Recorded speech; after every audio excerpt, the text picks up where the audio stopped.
tudo bem com vocês? Vamos lá para a correção dos exercícios complementares que a professora passou? Exercício 1. Como podemos explicar a dinâmica da DIT? Bom, eu coloquei aqui uma resposta um pouco longa, mas só para vocês entenderem esse processo. Quando as indústrias surgiram pela dificuldade de locomoção, pela dificuldade de se comunicar, quando abria uma empresa, ao redor dela abriam-se outras empresas que complementavam toda essa produção. Elas precisavam estar próximas para que essa produção saísse mais rápido e com melhor qualidade. Só que hoje, após o desenvolvimento dos meios de transporte, dos meios de comunicação, onde a gente não precisa mais sair de casa para comprar nada, e as indústrias também, né? Qualquer tipo de empresa também não. Então, assim, hoje nós compramos produtos que as suas peças são produzidas no mundo inteiro, né? Então, assim, hoje você tem um produto, dificilmente você tem um produto genuinamente daquele país, né? Nós temos uma composição de peças que são produzidas em diversos lugares do planeta. E com isso, o que a DIT fez? Ela especializou determinadas áreas. Então, por exemplo, o Brasil produz grande agricultor, produtor de café. O Brasil tem algodão. O Brasil constrói máquinas para trator. Então, existem algumas especificações que foram, na verdade, geradas por essa questão dessa nova divisão internacional do trabalho. E isso, vou deixar bem claro, não sei se vocês ouviram, a semana passada, o nosso ministro da Saúde dizendo que acha um absurdo que um único país do planeta produza respiradores para hospitais, que é a China, né? Então, a gente percebe que tudo isso que a gente está vendo, que a gente está estudando, se a gente prestar atenção naquilo que se passa no dia a dia, faz parte da nossa vida, né? E eu acredito de verdade que depois dessa crise mundial que nós estamos passando por causa desse novo coronavírus, muitas coisas vão ser vistas de formas diferentes e muitas coisas irão mudar. E uma delas, podem ter certeza, que é essa questão dessa divisão internacional do trabalho, com essas especializações, né, que foram construídas aí ao redor de alguns países. Esse exercício 2, ele pede o que é capitalismo e as principais características. O capitalismo ele é baseado em duas questões bem importantes. Ele é um sistema socioeconômico e ele tem como base a empresa privada, ou seja, a empresa particular de qualquer meio de produção. Quando eu falo meio de produção, eu falo meio de produção na agricultura, na indústria, no comércio, seja onde for. E o objetivo é a obtenção de lucros.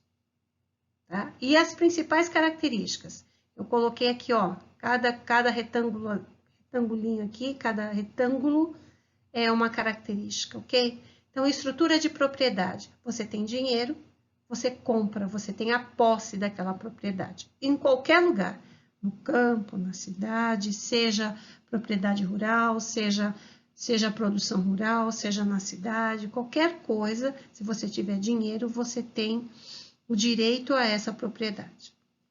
O objetivo principal, que é o objetivo de obtenção de lucros. Então, você investe um capital produtivo com o objetivo de ganhar mais em cima disso. Isso é chamado de lucro. A lei de oferta e procura está diretamente relacionada àquilo que é ofertado e àquilo que o consumidor deseja comprar. Então, nós temos aquela equação que nós já aprendemos. A maior oferta dos produtos, menor número de pessoas interessadas, o valor desse produto é menor. Quando nós temos uma oferta menor de produtos e mais gente interessada, nós temos o maior valor desse produto. Vamos falar novamente da atualidade. Não sei se vocês estão seguindo aí nas questões de discussão, tem passado até na televisão, a questão do preço do gás. É um exemplo só. As pessoas com medo, por causa dessa questão de ficar dentro de casa, no medo de não ter produção suficiente, começaram a correr e comprar botijões de gás. Hoje, os locais que oferecem botijões de gás têm menos oferta do que as pessoas que estão procurando. O que eles estão fazendo? Aumentando o preço absurdamente. Um bujão de gás desse grande, que era vendido a R$ 65, R$ 70, hoje tem lugar que vende a R$ 150. Então, o Brasil tem uma questão aí do PROCON, que é um órgão aí que fiscaliza esses preços, e está pedindo, inclusive, está passando na mídia, inclusive, que as pessoas denunciem, que é um preço muito abusivo. Não tem falta de gás. O que aconteceu é assim, as pessoas que tinham 2, 3 botijões, com medo de ficar sem gás, foram e compraram. Então, hoje tem 2, 3 botijões acumulados dentro da sua casa. Então, quer dizer, aquilo que estava armazenado para ser vendido de uma questão fragmentada, né, foi vendido muito rápido. Então, precisa esperar para abastecer. E dentro de uma questão de lucro, dentro dessa lei, infelizmente, né, da oferta e procura, quando tem muita gente interessada, eu vendo ao preço que eu quiser vender e as pessoas compram com medo de ficar sem. Mas nós temos órgãos que, na verdade, são responsáveis por fiscalizar isso e quando o preço está muito abusivo, você denuncia se esse lugar pode ser, inclusive, processado por essa situação, ok? O trabalho assalariado, a gente sabe que o trabalho assalariado é a venda da nossa força de trabalho por um salário para que a gente possa viver, ok? Uma outra coisa é a divisão de classes. A divisão é feita da seguinte forma: a burguesia e o proletariado. A burguesia são as pessoas que detêm o capital, que são os donos de todos os meios de produção, seja na zona rural, seja na zona urbana. E o proletariado, esse nome vem assim, venda da sua força de trabalho para sustentar a sua prole, né? Então, o proletariado está intimamente ligado aos trabalhadores. E os donos dos meios de produção, que são essas pessoas que está ligada à questão da burguesia, né? Que são as pessoas que têm maior poder aquisitivo e também detêm a maior posse dos meios de produção. Esse exercício eu pedi para vocês um resumo das principais características das 3 fases da DIT. Essa imagem eu peguei da internet, é uma imagem que vocês têm inclusive no livro de vocês. Nós temos as 3 fases aqui da divisão internacional do trabalho. O capitalismo comercial, né? Que ela está ligada, é a chamada de DIT clássica, onde nós temos os países divididos em colônias e metrópoles, né? As colônias, numa questão de exportação de produtos primários, a questão do trabalho escravo e das especiarias, que na época eram muito bem, eram importantes, vamos dizer assim, para o comércio, e as metrópoles, até pelo pacto colonial, elas adquiriam esses produtos das suas colônias, manufaturavam e vendiam. E aí nós temos, num processo histórico, que algumas colônias já foram gradativamente conquistando a sua independência política, e essas colônias se tornaram países subdesenvolvidos. Então, a gente tem essa segunda fase da DIT, que é ligada ao capitalismo industrial. Por que eu tenho o século XVII se a gente tem a primeira revolução industrial a partir do século XVIII?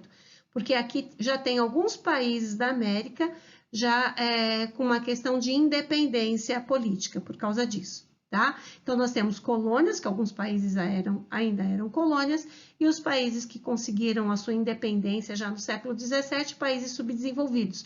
Mas a sua função, né? A sua função econômica, vamos dizer assim, continua a mesma coisa. Fornecedores de matéria-prima e produtos primários. E as metrópoles, ou já vista como países desenvolvidos, que tinham capital, que desenvolveram as primeiras indústrias, a gente já viu isso em Inglaterra, no século XVIII, depois XIX, Estados Unidos, Japão, França, Alemanha, eles já transformavam essas matérias-primas em produtos, industrializavam e comercializavam. E a partir do século XX, até na atualidade, a gente tem a terceira, que é chamada de DIT atual, ligada ao capitalismo financeiro, e a gente já tem uma divisão só de país subdesenvolvido e país desenvolvido. E dentro dessa classificação de países desenvolvidos, nós já temos a exportação de produtos industrializados e continuamos com matéria-prima, que é a base de muitos países subdesenvolvidos ainda dentro dessa troca comercial, né? E os produtos industrializados, alguns países como o Brasil, como China, como Índia, como Rússia, já exportam inclusive produtos industrializados como carros, como peças de aviões, peças de motores, de automóveis e assim vai. Mas a base econômica ainda fica bem em cima das matérias-primas. E os países desenvolvidos, nessa fase atual, produtos industrializados, alta tecnologia, porque tem capital para desenvolver.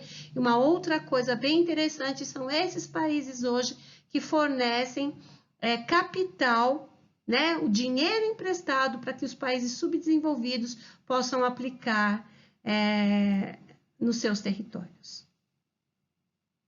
Esse exercício ele pergunta o seguinte: por que os países subdesenvolvidos estão sempre submissos numa situação de dependência em relação aos países desenvolvidos?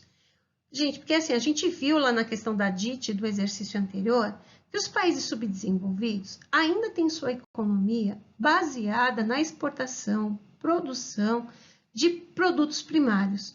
Por mais que esses países exportem, e exportam muito, vamos dar o exemplo do nosso país, do Brasil. O Brasil é um grande exportador de café, de açúcar, de minério de ferro, né? Nós exportamos muito esses produtos. Mas numa questão de valor, esses produtos eles são muito menos valorizados, vamos dizer assim, do que os produtos que nós precisamos importar.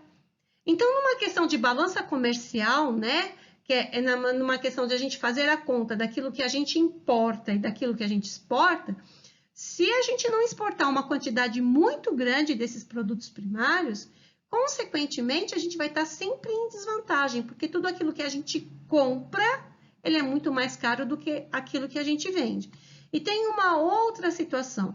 Quando o país, ele é aquele país subdesenvolvido, que está naquela linha de subdesenvolvido periférico, onde a sua industrialização ainda é muito pequena, não tem tecnologia nenhuma, ele, para investir em alguma coisa nova, ele não tem capital, ele não tem dinheiro, porque a população também é pobre, os impostos, por mais que sejam cobrados, ele não chega a ser uma renda tão alta, porque a população não tem um salário tão alto, a população não tem como contribuir de uma forma tão eficiente. Então, esses países estão sempre pegando dinheiro emprestado. É a questão da terceira DIT, lá do capitalismo, ligado ao capitalismo financeiro. Então, esses países estão sempre submissos. Ou para comprar, até tendo dinheiro, mas tem que comprar tecnologia que vem de fora para poder impulsionar o seu setor produtivo, ou mesmo não tendo condições de produzir e tem que abrir as suas portas para empresas estrangeiras poderem fazer esse papel dentro do seu país. O exercício 5, na verdade, é um exercício que cada um deu a sua resposta. Eu preenchi aqui, né? Só como um exemplo, mas vocês podem ter colocado vários outros países aqui como exemplos. Então, países desenvolvidos, eu tentei pensar naqueles que eu julgo mais ricos. Então, Estados Unidos, Japão, França, Austrália e Alemanha, mas tem outros, vários outros. Subdesenvolvidos, eu coloquei aqueles que eu considero mais pobres. Haiti, que é na América, Sudão, que é na África, Hungria, que é na Europa, Samoa, que é um país, é uma ilha ali da Oceania, e México, que é aqui na América do Norte. E os países emergentes, eu coloquei os países dos BRICS, Brasil, China, Índia, África do Sul e Rússia, mas a gente tem hoje como país emergente também a questão da Argentina, os países considerados tigres asiáticos como outros, tá? Então, essa questão aqui, quem não colocou como a minha, não significa que esteja errado. E o exercício 6 eu também pedi para vocês fazerem uma pesquisa, tá? E aí, cada um fez a sua pesquisa e preencheu da maneira com que foi feito essa descoberta, vamos dizer assim. Eu coloquei alguns exemplos dos produtos importados e exportados pelo Brasil. Talvez a de vocês bata alguma coisa, talvez tenha alguma coisa diferente, mas como o exercício 5 não significa que isso esteja errado, desde que a pesquisa tenha sido feita, tá? Então, produtos importados, trigo, peixes, principalmente peixes eles vêm congelados, né? Minério de cobre, arroz, gás natural, respiradores para hospitais, que eu lembrei bem da nossa situação aqui, medicamentos, muitos medicamentos nós importamos, por isso que existem remédios muito caros aqui no nosso país, aparelhos de celulares, peças de computadores, entre outros. E o que nós exportamos? Soja, café, minério de ferro, milho, a carne, tanto bovina como a de frango e como a carne suína também nós exportamos muito. Açúcar, olha que incrível, automóveis, aviões e peças para automóveis e tratores. O Brasil também é um país industrializado e a gente exporta coisas que talvez vocês não saibam. Por isso, faça essa pesquisa, é bem interessante a gente conhecer a questão econômica do nosso país.